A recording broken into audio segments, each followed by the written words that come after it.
Hey guys, tonight we are heading out to the green, rolling hills of the English countryside.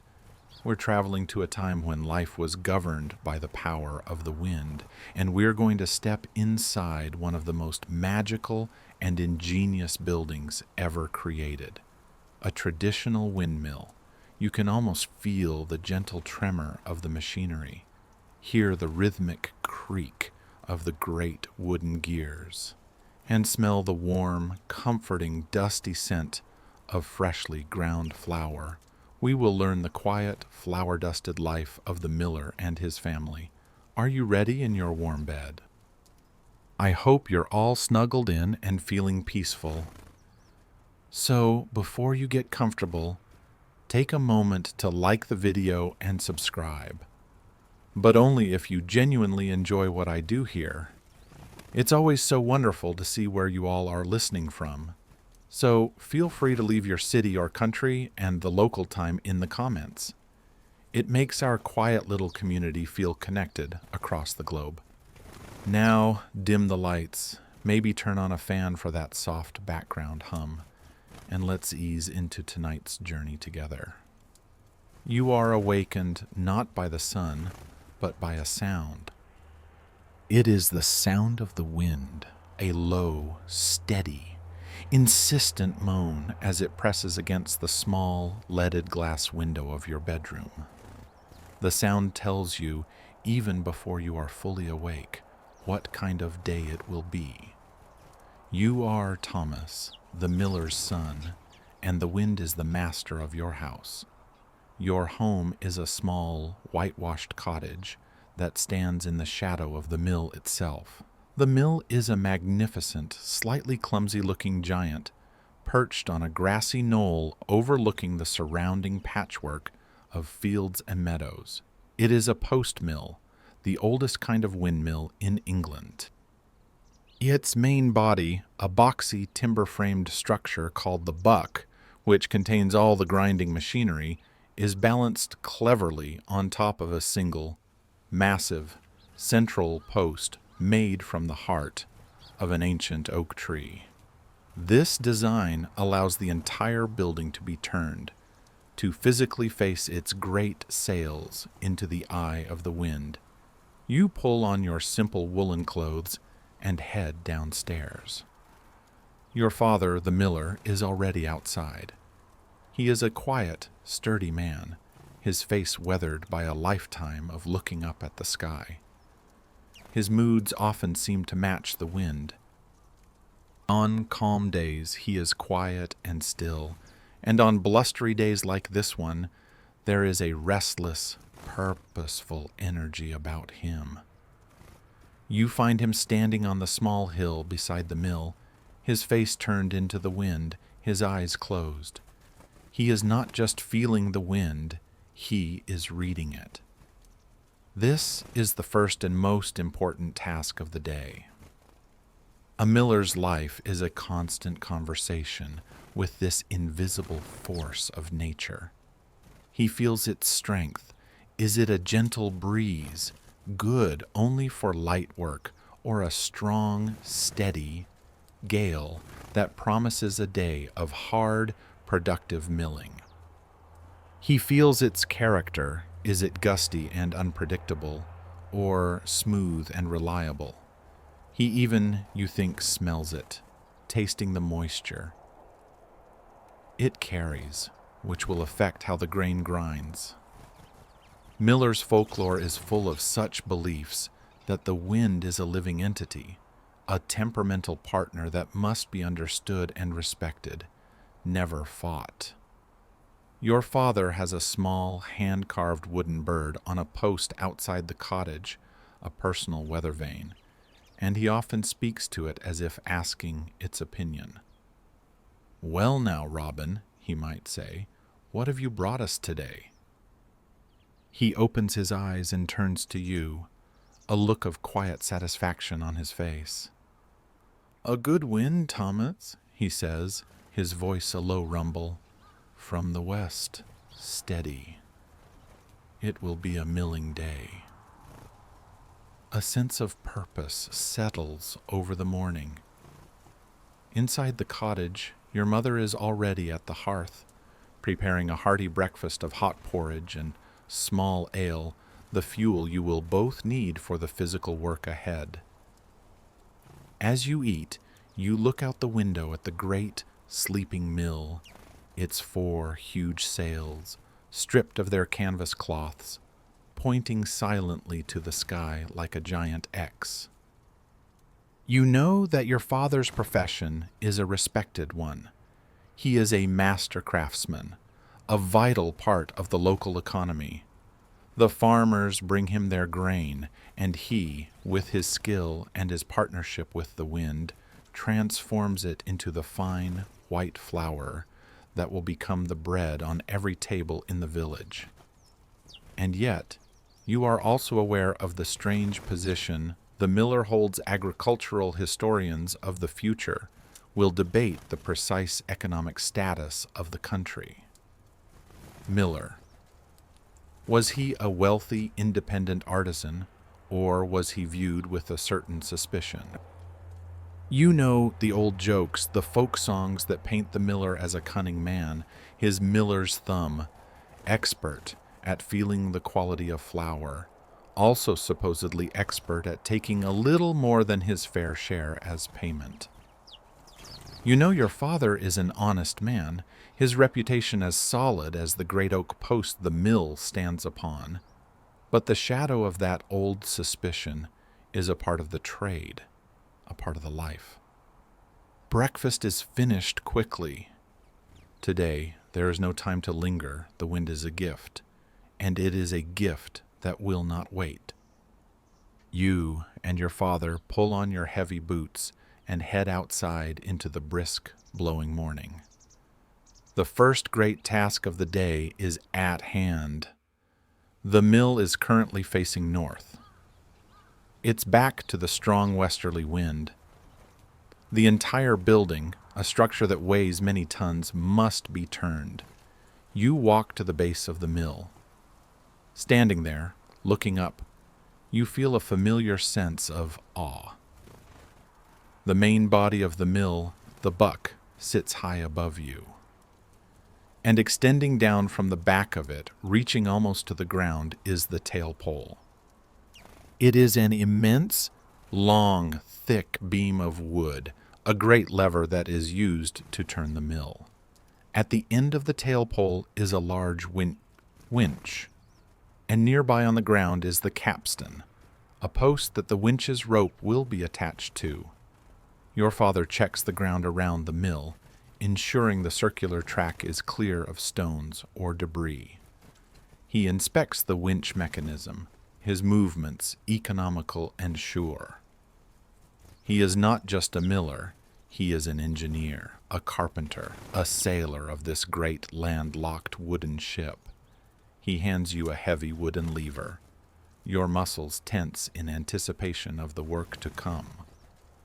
The wind whips around you, seeming to urge you on, impatient for the mill to turn and face it, to accept its power. You look at your father. He is looking up at the great, sleeping sails, a look of quiet communion on his face.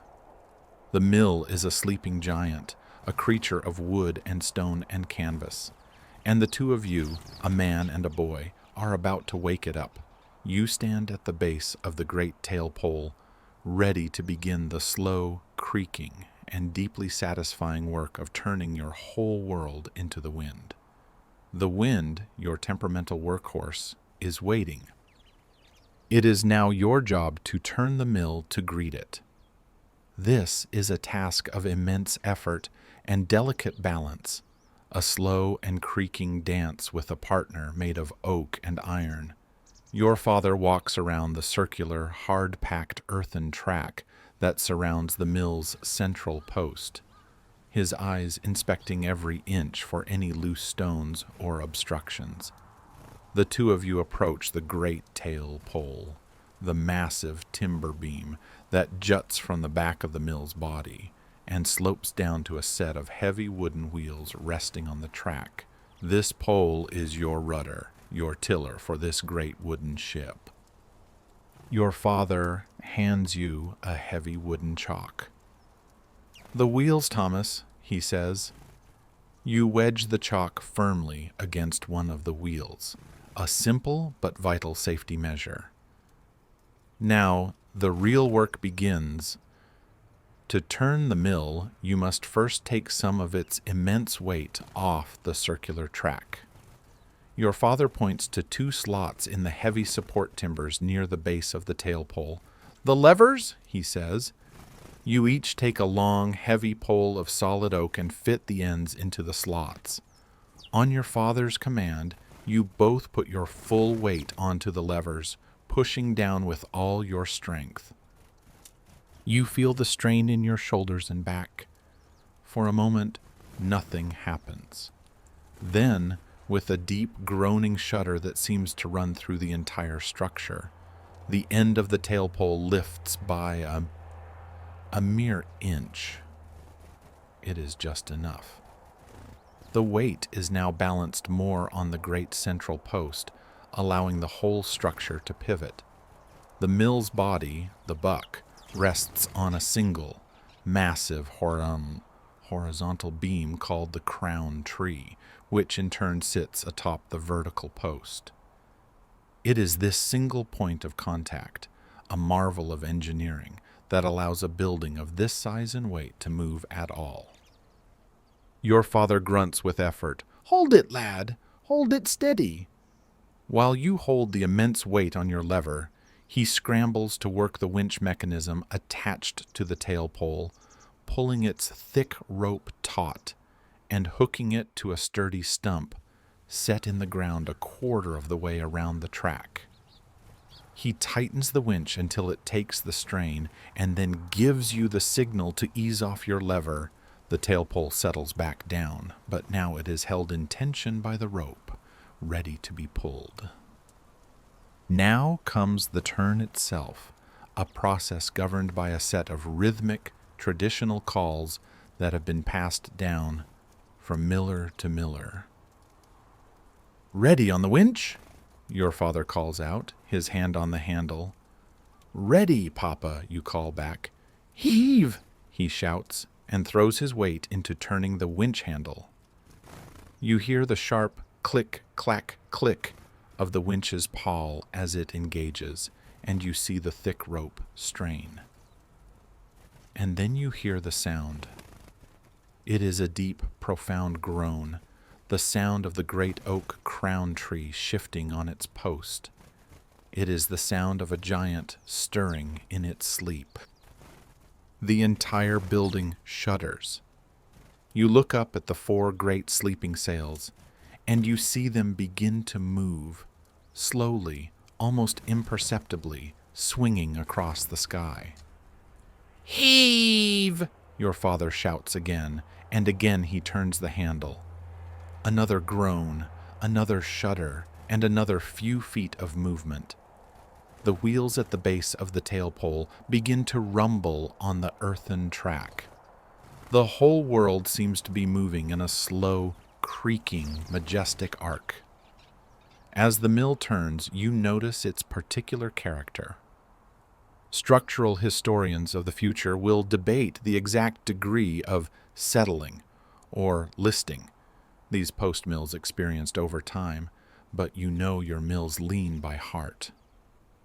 It has a slight, familiar tilt to the north, a result of centuries of fighting the prevailing southwesterly winds. As it turns, it feels like an old man straightening his back, shaking off the stiffness of the night. You work your way around the track, moving the winch rope from one stump to the next, repeating the process over and over. It is a slow quarter turn at a time. Your father works the winch, his face a mask of concentration, his movements economical and sure. Your job is to watch, to be ready, to learn. The wind whips around you, seeming to keen with impatience, eager to meet the sails head-on. Finally, after what feels like an hour of slow, creaking, groaning effort, the turn is complete. The four great sails are now facing directly into the strong westerly wind. The tailpole is now pointing east, its back to the wind, acting as a rudder to keep the mill steady. "Hold!" your father calls out, his work at the winch done. Now the mill must be secured. The brake on the winch is locked. You and your father use your levers one last time to lift the tailpole so the winch rope can be removed, and then you lower it gently back down so its full weight is resting on the chalked wheels. You hammer another, larger chalk behind the other wheel. The mill is now locked in position, a steadfast and willing partner to the wind. The two of you stand back for a moment, breathing heavily from the exertion, and admire your work. The first great task of the day is done. The sleeping giant is now awake and facing its power source. It's great. Bare sails look like they are straining at the leash, ready to spin, but the work is not over. Before the mill can grind, its teeth must be sharpened. And that is a task that requires a different kind of skill altogether, a delicate touch after the brute force of turning the world. You follow your father as he climbs the steep wooden ladder that leads up into the belly of the beast, into the warm, flour-dusted heart of the mill. You follow your father up the steep, ladder-like stairs that lead from the ground into the main body of the mill, the buck. As you climb through the trapdoor, you enter another world. The air inside is thick with the scent of old, dry wood, of sacked grain, and of the fine, pale, ever-present flour dust that covers every surface, like a soft, white velvet. It is a world of massive, interlocking wooden machinery. A great central shaft, the wind shaft, slopes upwards towards the front of the mill, connecting the sails outside to the gears inside, and dominating the space is the great brake wheel, a massive wooden wheel bigger than a man, with teeth that will soon engage the gears to turn the mill stones. But today, before the great wheel can turn, the mill's teeth must be sharpened. Your father leads you to the center of the floor, to a large round wooden casing like a giant drum called the vat. This houses the heart of the mill, the two millstones. He lifts the heavy wooden lid, revealing the top stone, the runner stone, a huge, thick disk of pale, grayish stone. "The wind is willing, Thomas," your father says, his voice low and serious. "But the stones are tired. They need dressing." Dressing the stones is the most skillful and dangerous job a miller performs. It is a task of immense precision and patience. First, the top stone, which weighs over a ton, must be lifted and turned over. Your father attaches a special hoist to it, and together you work the pulleys, slowly, carefully, lifting the massive stone and gently turning it over to lay beside its partner, the stationary bedstone. The grinding faces of both stones, with their intricate patterns of grooves, are now exposed to the light. The stones are beautiful. They are not made from common English stone, but from French burr, a type of freshwater quartz imported at great expense from the Paris basin. It is prized for its extreme hardness and its porous, pock-marked surface, which helps it to grind cool and to stay sharp. Looking closely, you can see the intricate pattern carved into its surface. Archaeologists and industrial historians of the future will debate the exact evolution and diffusion of the specific furrow patterns on millstones, but yours uses the classic quarter dress. 4 master furrows creating 4 sections, each filled with smaller, parallel grooves. "The lands do the grinding," your father explains, pointing to the flat surfaces between the grooves. And the furrows cut the grain and channel the flour out. But after many hours of work, the lands grow smooth. They become sleepy. We must wake them up. Before the work begins, you help your father erect a small tent of thick canvas over the two stones. This is vital. The work will create a fine, sharp dust of silica from the stone, and to breathe too much of it, your father has told you, is to invite the stone-cutter's lung, a sickness that has claimed many millers. You also tie a cloth over your mouth and nose. Your father opens his tool chest and takes out his mill bills. They are small, sharp steel chisels, wedged tightly into wooden handles called thrifts. He takes his favorite one, its steel edge honed to a razor sharpness, and kneels beside the stone, and then the music begins. It is not a loud or violent sound. It is a sharp, clear, and rhythmic tink, tink, tink, as your father's small hammer strikes the head of the mill bill, which in turn chips a tiny flake from the hard stone surface. He works with an incredible precision, his eye and hand in perfect harmony. He is not just randomly chipping the stone, he is cracking it, creating a new, sharp, cutting surface on the flat lands of the stone, giving it back its bite.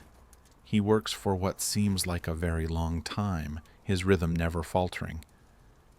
Tink, tink, tink. The sound is sharp, yet meditative. It is the sound of pure, focused craft. You watch, mesmerized, as the smooth, worn surface of the stone is transformed under his expert hands, becoming rough and sharp once more. He is a sculptor, an artist working in the medium of stone and sound. When he has finished cracking the lands, he turns his attention to the furrows, the deep grooves that channel the flour. He uses a slightly different bill to redefine their sharp, cutting edges, ensuring the grain will be sheared open correctly. Then he turns to you. "Your turn, Thomas," he says, handing you a smaller thrift with a freshly sharpened bill. "The edge here, not so deep. Let the tool do the work." Your heart beats a little faster. This is a task of great trust. A clumsy blow could ruin the delicate pattern of the stone. You kneel down, your hands trembling slightly. You place the edge of the sharp steel bill against the stone, take a deep breath, and tap it with your small hammer. Tink. A tiny glittering speck of stone flies off.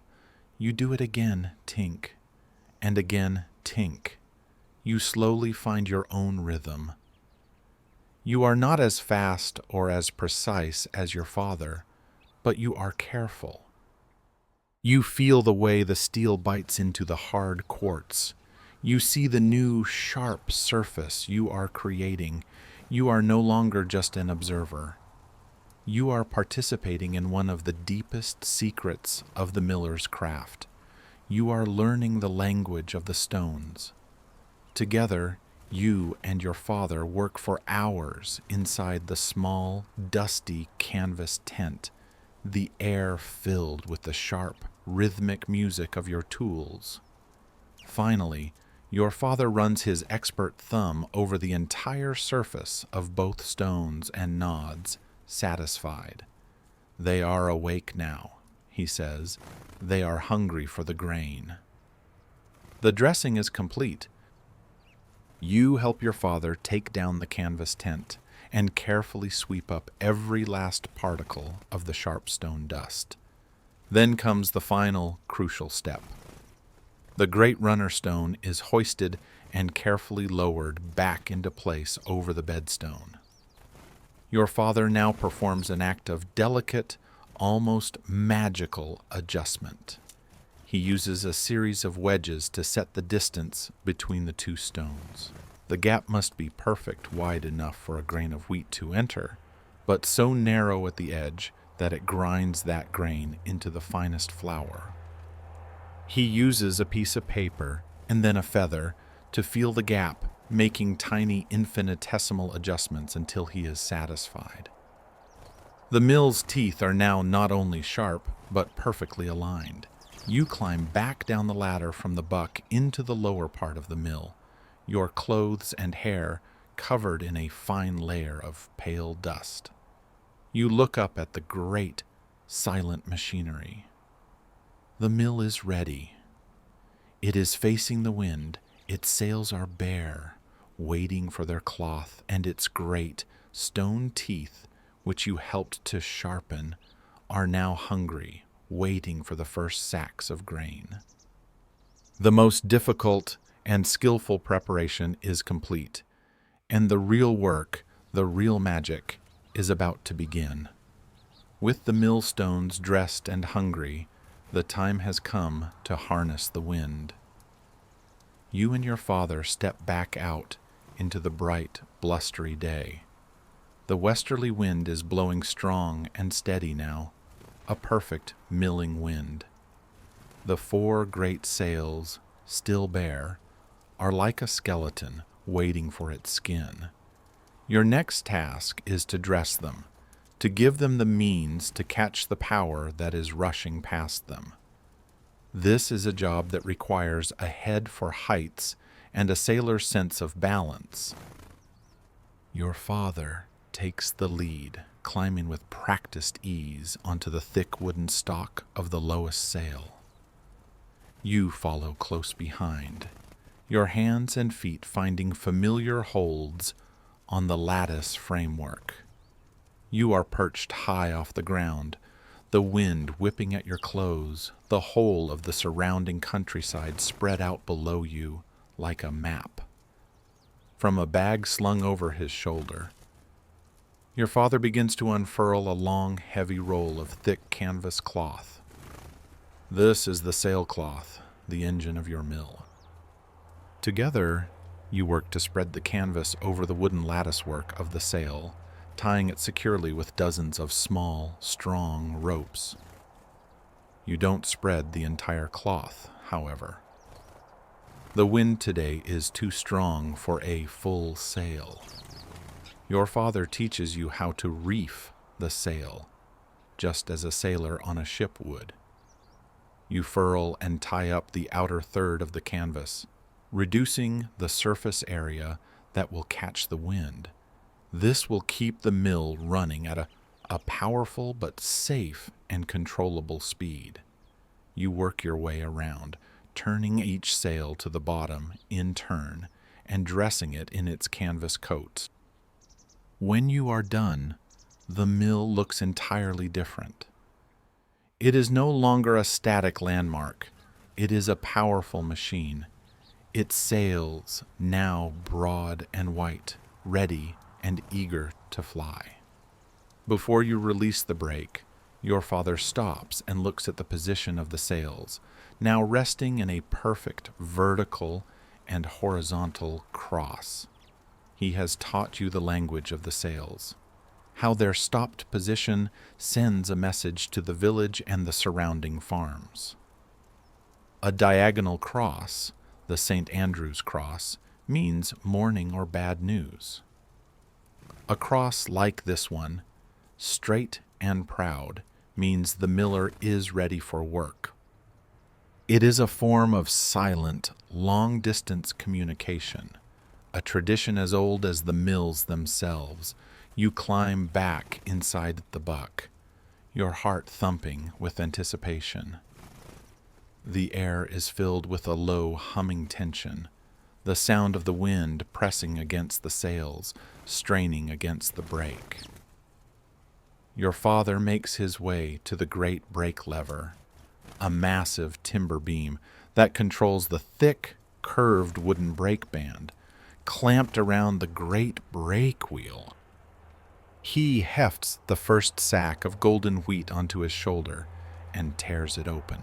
pouring the grain into the large funnel-shaped wooden hopper that sits above the millstones. He makes one last check. His eyes scan the great wooden gears, the chutes, the levers. Everything is in its right place. He looks at you and gives a single, sharp nod. "Stand clear, Thomas," he says, his voice loud enough to be heard over the rising hum of the wind. "Let her go!" He throws his entire weight onto the brake lever. With a deep, groaning shudder, the great brake band loosens its grip on the wheel. For a split second, nothing happens. The mill seems to hold its breath, and then the wind takes hold. The first sound is a low, deep, resonant groan that seems to come from the very soul of the mill, from the great oak post that is its heart.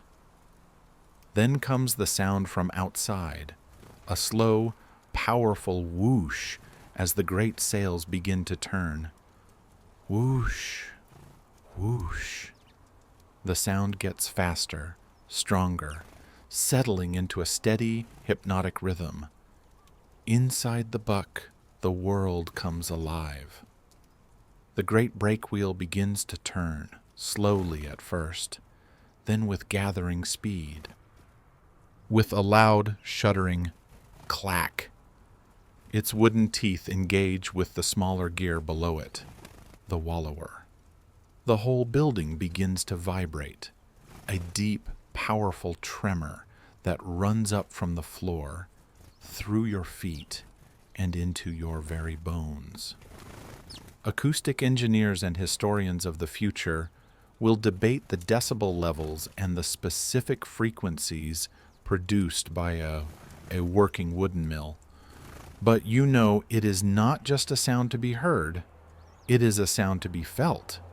It is the feeling of being inside a living, breathing, working creature.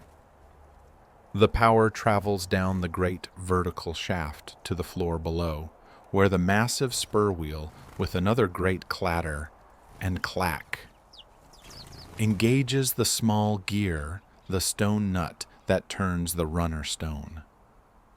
The deep, grinding roar begins, the sound of stone on stone, a hungry, powerful sound that speaks of immense pressure and ancient force.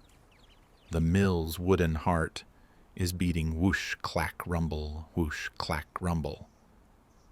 It is a magnificent, overwhelming, and deeply comforting symphony. Your father, his face calm and focused amidst the glorious noise, pulls a small lever.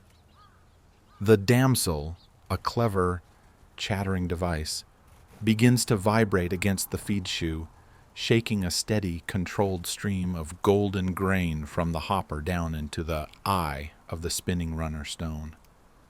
The rumbling roar of the stones deepens as they take their first bite of the grain. Now, your father listens with a different kind of ear. He has taught you to understand the mill's own language. A slight change in the rhythm of the whoosh, whoosh from outside tells him the wind is picking up or dying down, and he may need to adjust the feed of the grain.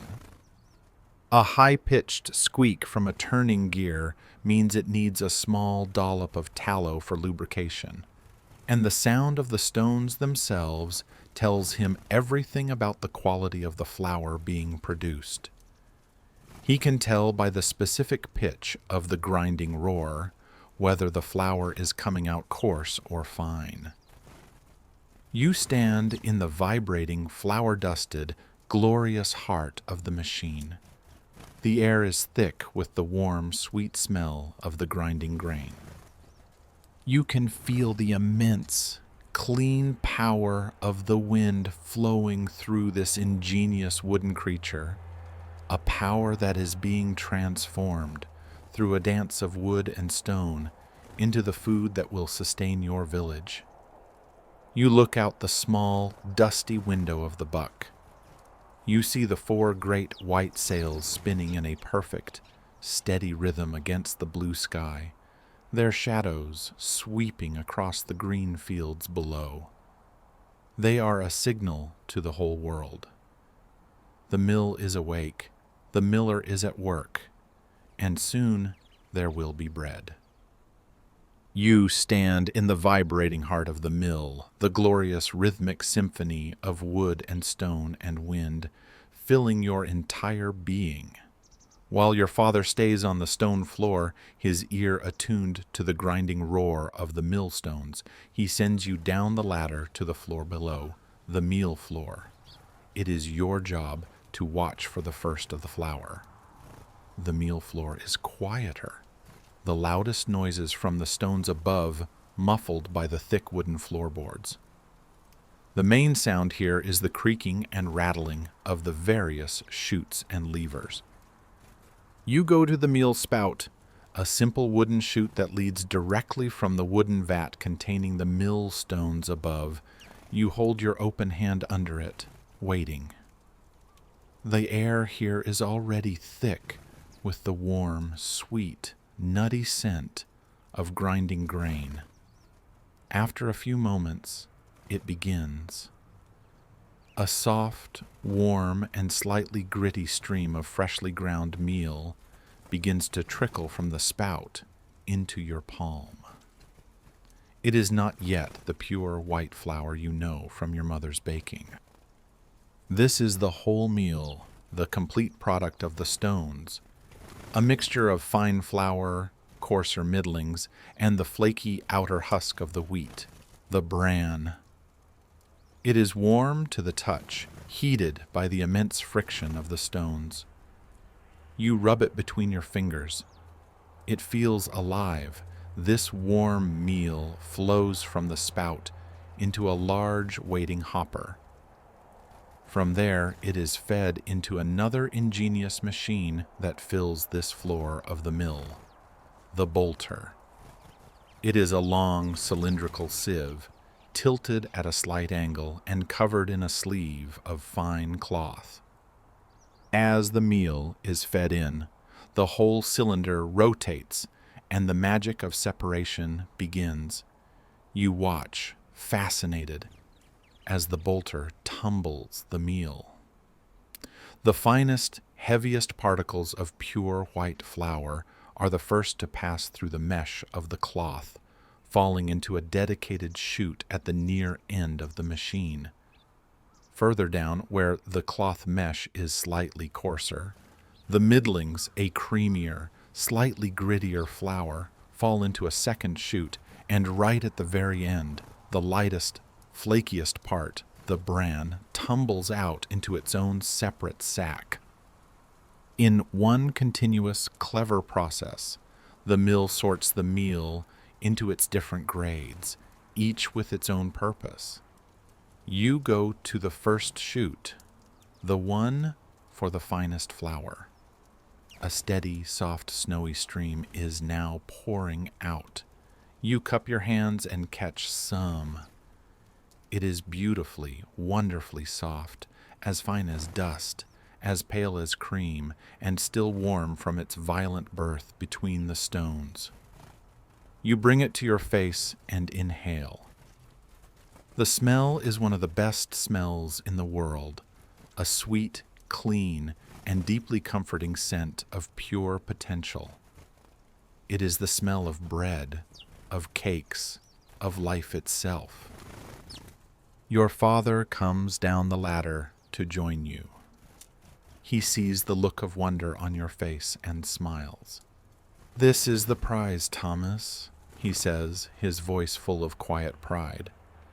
He scoops up a large handful of the new flour. He doesn't look at it. He closes his eyes. He then takes a pinch of the flour between his right thumb and forefinger and begins to rub them together, slowly, thoughtfully. This is the ancient, secret skill of the miller's thumb. A master miller can tell more about the quality of the flour from this single, simple action than another man could with a dozen scientific instruments. He can feel the fineness of the grind, the moisture content, the very character of the flower. His thumb is the most valuable and sensitive tool in the entire mill. "Good," he says, nodding slowly. "Very good. The stones are sharp, the grind is fine, but it still has life. It is not dead." He opens his eyes. "Here, you try." He takes your own hand and pours a small amount of the warm flour into it. He shows you how to take a pinch between your thumb and forefinger, how to rub them together. You try to feel what he feels. You can feel the incredible softness, the fine, silky texture. You are just beginning to learn this language, but you can feel the quality of it. It feels right. Your father explains the different grades of flour. "This fine white flour," he says, gesturing to the snowy stream pouring from the first shoot. "This is for the baker in the village. He will make the fine white loaves for the vicar's table and for the lady at the great house. They pay a good price for it." Nutritionists and food historians of the future will debate the health implications of the shift towards this refined white flour. But in your time, it is a mark of status and purity. "The middlings," he continues, pointing to the next shoot, "are for the farmer's good, honest, everyday bread, and the bran," he says, pointing to the last shoot, "is for the animals, or for our own porridge. To keep us healthy in the mill, Thomas, nothing is ever wasted." Now the main work of the afternoon begins, sacking the flour. Your father positions the mouth of a large burlap sack under the first shoot, and you hold it open. The fine, white, warm flour pours in, a steady, silent, dusty waterfall. The sack, at first limp and empty, begins to fill, to swell, to grow heavy. The air becomes thick with flour dust, and you can feel it settling on your hair and your eyelashes. You breathe it in. It is the perfume of your trade. When the first sack is full, your father quickly ties its mouth with a piece of twine, his hands moving in a series of quick, expert knots. You drag the heavy sack to the side and position the next empty one. You work together as a team, your movements falling into a comfortable, efficient rhythm. The row of full, sturdy sacks standing against the wall begins to grow. 1 sack, then 2, then 5, then 10. Each one is a testament to the power of the wind, the sharpness of the stones, and your family's skill. You look at the sacks, and you think of the farmers who brought the grain to your mill. You are completing the great cycle that connects everyone in your small world, from the plowman who tilled the field, to the sower who planted the seed, to the reaper who harvested the wheat. It has all led to this, to these sacks of warm, fragrant flour, standing in this vibrating, rumbling, magical wooden tower. The wind howls outside, and the great sails continue their tireless, rhythmic turning. The stones above continue their hungry, grinding roar, and you, a boy covered in a fine, pale dust, stand amongst the full sacks of flour, in the warm, beating heart of the windmill, filled with a deep quiet and profound sense of satisfaction. As the afternoon sun begins its long, slow descent towards the western horizon, the wind, your faithful partner, begins to tire. Its powerful, steady roar softens to a gentle, sighing breeze. Your father, his senses as attuned to the wind as a sailor's, feels the change immediately. The rhythm of the great sails begins to slow, the powerful whoosh, whoosh, becoming a more leisurely sound. The rumbling of the millstones deepens as their speed decreases. "The wind is going to bed, Thomas," he says, his voice full of a fond respect. "And so must the mill. It is time to stop."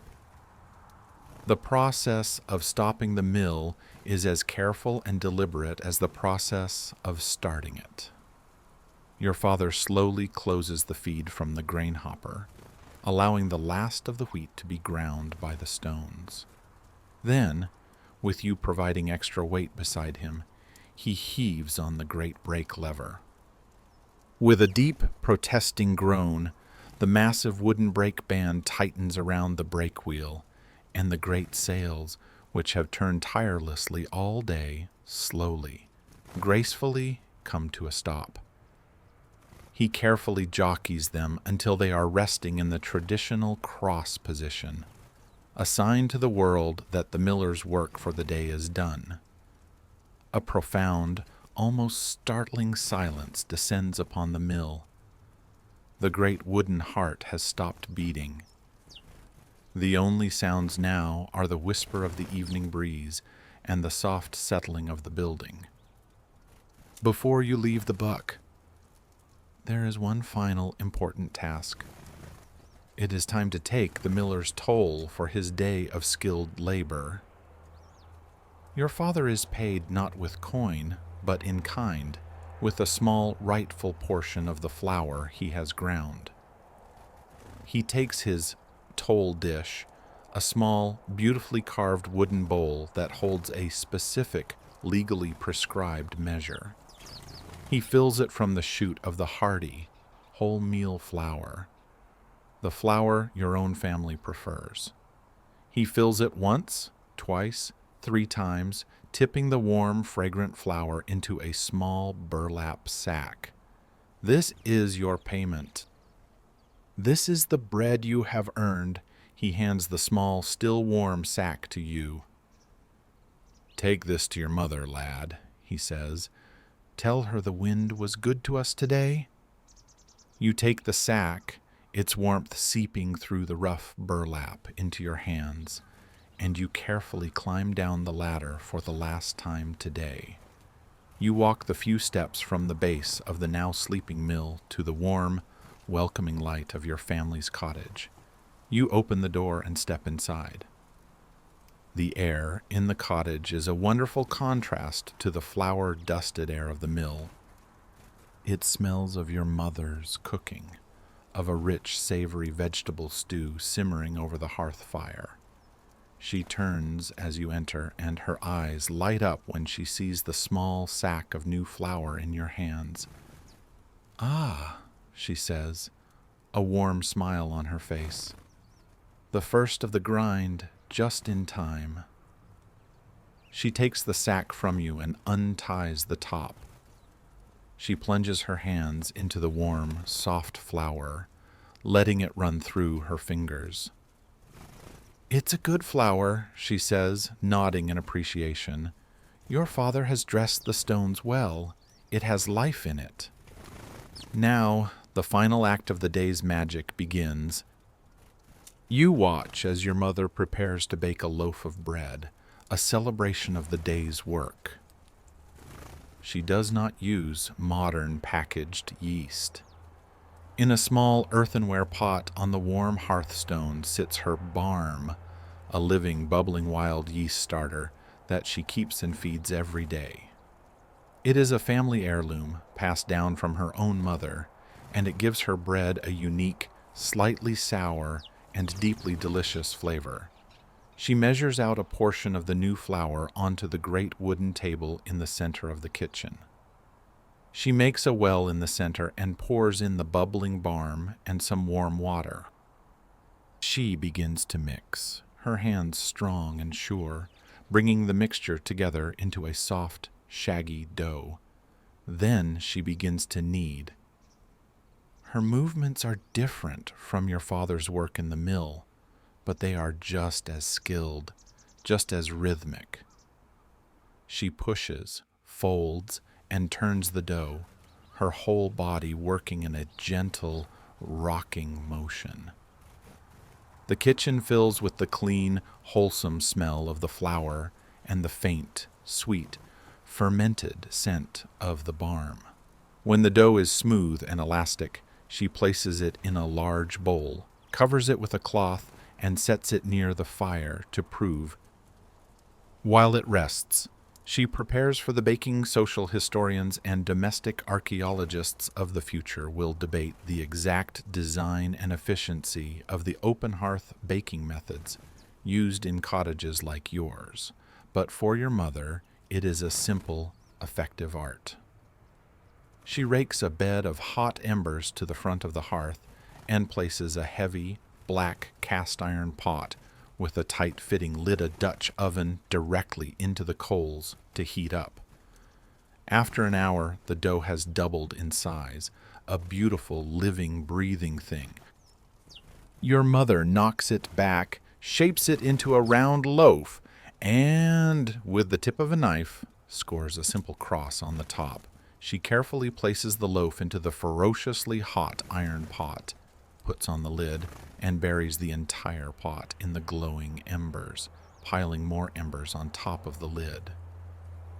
The bread is now encased in a perfect, even heat. All that is left to do is wait.